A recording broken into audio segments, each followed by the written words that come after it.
Hindi lahat ng alam mo ay tama at hindi naman lahat ng tama ay alam mo. Kaya mahirap na isipin natin sa ating sarili na lahat ng bagay ay alam na natin. Yung tipong may nag-a-advise, hindi pa man natatapos, sasabihin mo, ay alam ko na yung mga bagay na yan. Hindi yung tipong porke mas bata yung nag-a-advise, sasabihin mo, ay mas matanda ako, mas marami akong nalalaman kaysa sayo.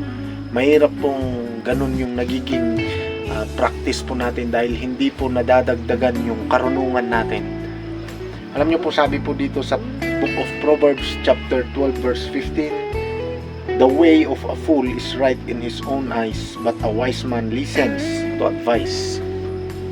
Ang tunay na matalino ay nakikinig po yan sa payo.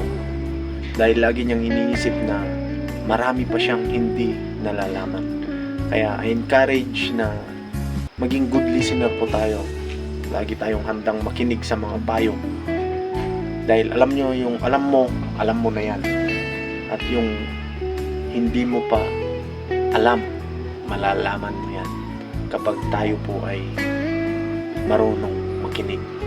Ayun lamang po, ako po ulit si Brother Reds, muling nagpapaalala na lagi tayong magbasa ng Bible araw-araw upang malaman natin kung paano mamuhay ng ayon sa kalooban ng Diyos. God bless you.